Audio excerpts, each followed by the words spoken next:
Donc comment réduire la charge mentale, le stress, les soucis, la pression? Alors dans le bouddhisme, on utilise une méthode particulière, ne partez pas tout de suite, mais c'est se rappeler de la mort. En fait, penser à l'impermanence, c'est ce qui nous permet d'enrichir le moment présent. Donc je vais donner un exemple concret. Il y a une personne que je connais qui est passée à deux doigts de la mort. Il a vécu un accident et il a vraiment cru y passer. Et puis, en discutant avec lui et surtout sa femme, j'ai eu des retours intéressants, en tout cas par rapport à cette thématique. Sa femme me disait que depuis qu'il lui est arrivé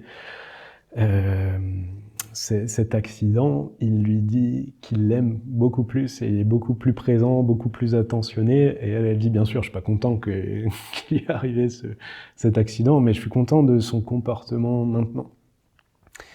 Et ça colle parfaitement à ce qu'enseigne Bouddha, parce que la mort, c'est vraiment un truc, il n'y a pas besoin de faire des enseignements là-dessus, bien sûr que tout le monde est au courant. Malheureusement, on a déjà tous perdu des proches, malheureusement, on sait que un jour on va devoir en perdre d'autres, et que nous-mêmes, on va y passer, malheureusement c'est comme ça. Donc on le sait tous intellectuellement, mais souvent, c'est pas quelque chose qui touche notre cœur.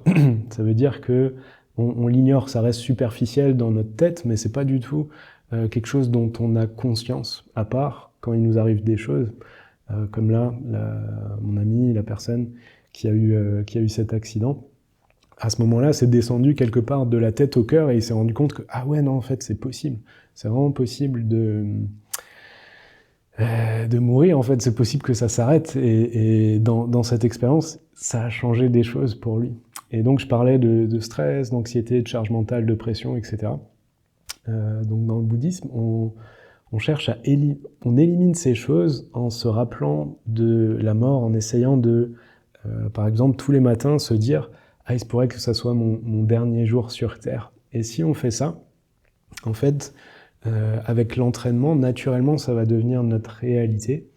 Et du coup, on se laissera plus le temps pour bouder, pour mettre de l'énergie dans une dispute, et naturellement, les choses qui comptent pour nous, elles vont remonter au sommet de la liste de nos priorités pour la journée. Parce que si je me demande qu'est-ce qui est pour nous, le sens de la vie, qu'est-ce qui compte pour nous, je pense que on va pas répondre manger des glaces devant Netflix, ça va pas être le truc principal de notre vie. Je suis sûr qu'on a tous des buts un peu plus nobles comme sens de notre vie.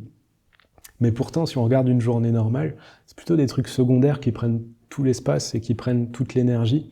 Et on peut se retrouver comme ça à passer des heures et des heures et des heures et des heures à faire un truc qui n'a pas beaucoup de sens, comme si on avait tout notre temps devant nous. Donc ça, c'est quelque chose qu'on cherche à éviter quand on s'entraîne spirituellement et on se rappelle en fait que notre temps est compté. On est juste de passage.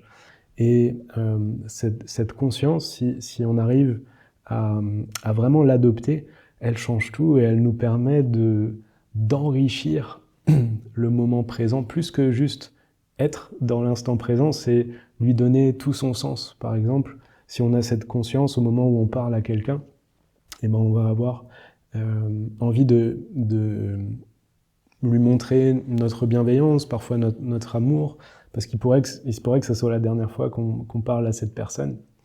Et ça change plein de choses, ça change la manière dont on aborde nos projets, la manière dont on s'attache ou pas aux choses. Et petit à petit, on va découvrir beaucoup plus de liberté intérieure. Cette conscience de l'impermanence, elle est libératrice en fait. Elle nous permet de lâcher des choses plus facilement parce qu'on sait, ça n'a pas trop d'importance. Si ça devait être mon dernier jour sur Terre, ça serait pas important. Je ne veux pas me remplir de négativité en me focalisant là-dessus. Allez, je laisse. Je suis pas là pour ça. Donc voilà, une manière d'enrichir chaque instant. Et si vous voulez, vous pouvez tous les matins, par exemple, vous rappeler ça. Il y a certaines personnes qui mettent des fois un petit écriteau ou un signe. Les moines bouddhistes, ils mettent un squelette sur la porte de leur chambre. Comme ça, à chaque fois, ça leur rappelle la mort. On peut avoir un moyen mémotechnique, en tout cas y penser tous les matins. On peut faire ça pendant une semaine et voir ce que ça donne.